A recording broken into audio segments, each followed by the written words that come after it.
बिस्मिल्लाहिर्रहमानिर्रहीम। बोलते कालम के साथ मैं आमिर जहान। और अमेरिका ऐसे नहीं जा सकता, अमेरिका को कुछ ना कुछ देकर जाना पड़ेगा।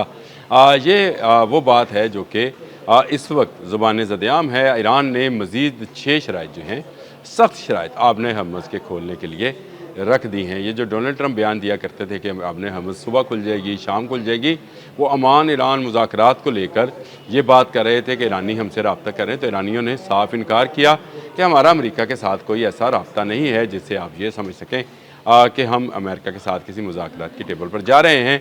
लेकिन अगर आपने हर्मुज़ खुलानी है तो फिर 6 शराइत जो है उनको पूरा करना होगा। पासदारान इनकलाब की जानिब से ये 6 शराइत जो हैं ये पेश कर दी गई और उसको पूरी दुनिया के मीडिया ने हाईलाइट भी कर दिया। यानी अमेरिका अगर जाना ही चाहता है, जिस तरह से मैंने कल भी एक व्लॉग किया था जिसमें मैंने बताया था कि अमेरिकी जनरल ने भी कहा कि हम जंग के ज़रिए ईरान से शराइत जो हैं तस्लीम नहीं करा सकते, मुज़ाकरात की टेबल पर जाना होगा और कशीदगी को कम करना होगा, यानी अपने घोड़ों को पीछे खींचना होगा वापस, ताकि जो मामलात हैं उनको तय किया जा सके। इस पर अब जो है ईरान ने अपनी 6 शराइत जो हैं वो रखती हैं और काफ़ी कहा जा रहा है कि अमेरिका इसके बगैर जो है ख़ित्ते को छोड़कर नहीं जा सकता। और ये शराइत जो हैं उसमें एक चीज़ ये भी बता दूँ कि इसमें न्यूक्लियर शामिल नहीं है, यानी न्यूक्लियर के जो उनके प्लांट्स हैं, पावर प्लांट्स हैं, वो शामिल नहीं हैं, क्योंकि अमेरिकी मीडिया के मुताबिक अमेरिका पहले ही उससे जो है वापस भाग चुका है कि अब वो न्यूक्लियर की बात नहीं करता, सिर्फ आबने हर्मुज़ की बात करेगा। डोनाल्ड ट्रंप पर ये इल्ज़ाम भी आयद होना शुरू हो गया कि उसने इतनी बड़ी जंग न्यूक्लियर साइट्स के लिए की, लेकिन अब उससे वो बैकआउट कर रहा है, यानी पीछे भाग रहा है। और अब जो पहली शर्त है वो बता दूँ, 6 शराइत जो हैं उनका भी बताऊँ कि वो क्या हैं।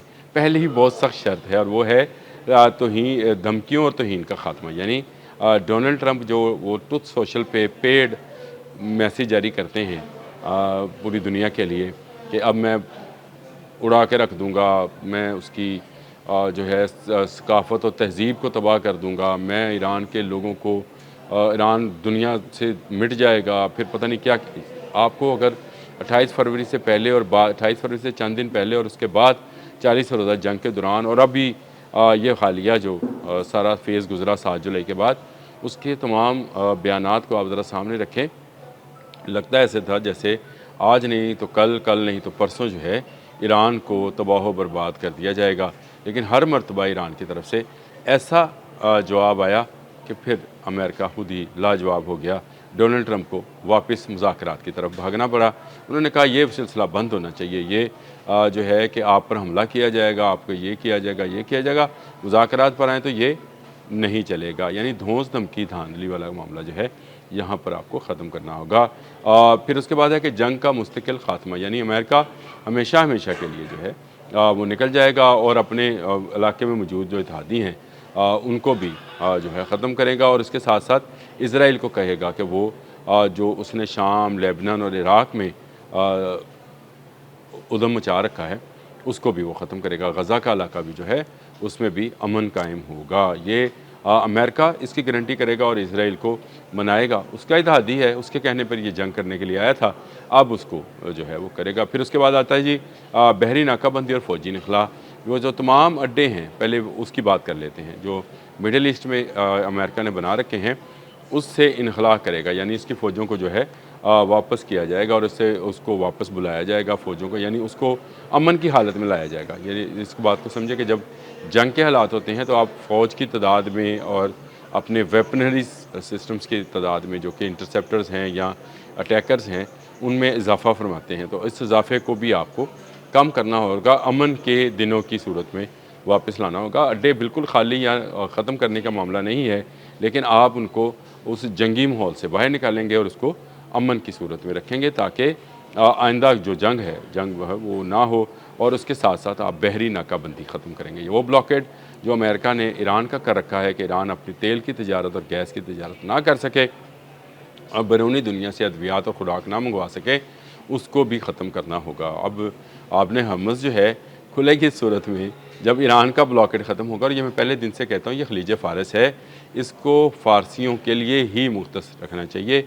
इसके लिए अमेरिका जैसे बाहर से 12,000 किलोमीटर दूर से आकर कोई मुल्क उस पर काबज़ नहीं रह सकता है। और मैंने ये स्टोरी भी की थी अब्राहम लिंकन के हवाले से एक दिन पहले ही, जिसमें मैंने बताया था कि उसमें 5000 फंसे मरीज़ जो हैं उनकी फैमिलीज़ अमेरिका में शोर मचा रही हैं। और वो एक कॉन्फ्रेंस में उन्होंने आपके कायम मुकाम जो नेवल सेक्रेटरी हैं उनको जिनका नाम वो तो हंग था, हंग नाव, उनको पकड़ के उन्होंने काफ़ी तल्ख़ कलामी भी की थी कि भाई उनके पास ना अद्वियात हैं, ना उनके पास सेहत आमा की सहूलियात हैं, इवन के वाशरूम्स उनके गंदे हैं, उनके पास खुराक सही नहीं जा रही और वो बीमारियों और जहनी अमराज में का शिकार हो रहे हैं। तो ये कहा गया है कि ये बहरी नाकाबंदी भी ख़त्म की जाए। यानी इसका मतलब ये है कि आपका जो अब्राहम लिंकन कहीं दूर ज़ख्मी खड़ा है या आपका कोई और जहाज़ जो है वो आना चाह रहा है, थ्रूडोर रोज़वेल्ट मैंने बताया था कि ये भिजवाना चाह रहे हैं, उसके लिए तैयारी करवा रहे हैं। जॉर्ज डब्ल्यू बुश इसी इलाके में मौजूद है, तो इन सब को यहाँ से निकालना होगा। दूसरा इसके बाद आ जाएँ इनकी जो पाँचवीं शर्त है वो है जंग के नुकसानात का मुआवजा। यानी अभी तक अमेरिका ने जो जंग में नुकसान पहुंचाया है उसको दिया जाए। ये मैंने पहले भी बहुत लंबा चौड़ा इस पर डिस्कशन की थी और मैंने बताया था कि ईरान इस तरह नहीं चाहता है कि अमेरिका उसके पैसे दे दे, वो चाहता ये है कि आपने हर्मस पर जो टैक्स आयद किया जाएगा उसमें से एक अमाउंट जो है मुस्तकिलन वो ईरान को फ़राहम की जाए। वो जब वो पूरे हो जाए तो वो वाला टैक्स जो है वो निकल जाएगा, बाकी राहदारी टैक्स तो रहेगा, लेकिन एक सर्टन अमाउंट या एक सर्टन फ़ी जो है वो सिर्फ इस नाम पर जो ये जंग मुसल्लत की गई जिसमें आपके तमाम जीसीसी ममालिक शामिल थे, इसराइल शामिल था और अमेरिका शामिल था। इसमें जो नुकसानात इसके अंदर इंफ्रास्ट्रक्चर के हुए, जो पुल, ट्रेन का सिस्टम, बंदरगाहें, जहाज़, मलाहों की कश्तियाँ, ये सारा एक जो है थर्ड पार्टी ऑर्डर जो है वो कर और उसके लिए एक अमाउंट जो है वो तय कर ली जाए ताकि उसको भी साथ साथ जहाज़ों से वसूल कर लिया जाए। और उसके बाद आती है जी पाबंदियों का मुकम्मल ख़ात्मा। जितनी पाबंदियां हैं ट्रेडिंग की, तजारत की, वो ख़त्म की जाएँ। अद्वियात हैं या बाकी चीज़ें हैं जिस तरह से वो रशिया, चाइना या किसी भी दूसरे मुल्क के साथ, तीसरे मुल्क के साथ ट्रेड करना चाहता है तो उसके लिए कोई पाबंदियाँ नहीं हुई। तो ये वही है कि अगर वो तेल की तजारत करना चाहता है और जहाज़ मंगाना चाहता है तो उसमें आ जाए। फिर उसके बाद आता है मुंजमद असासों की बहाली। अब $6 अरब तो सिर्फ कतर के पास हैं।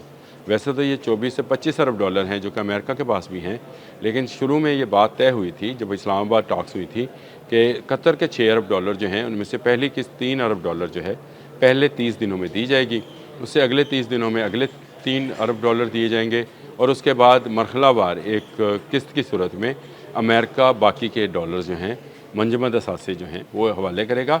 ये मंजमद असासों में सिर्फ नकद रकम नहीं है, इसमें गोल्ड भी है, इसमें डायमंड्स भी हैं, इसमें बिल्डिंग्स भी हैं जो ईरानी गवर्नमेंट की थी। ये वो 6 शराइत हैं जो कि अब पासदारानी इनकलाब ने दे दी हैं। भाई भागना ही चाहते हो तो सलीके से भागो, यानी दे दला के भागो। इस तरह से आओ और नुकसान करके चले जाओ, ये नहीं चलेगा। अमेरिका इस जंग से जान छुड़ाना चाहता है, लेकिन अब उसे कुछ देकर ही जान छोड़ना होगी।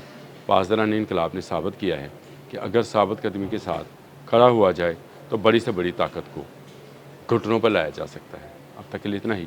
अल्लाह।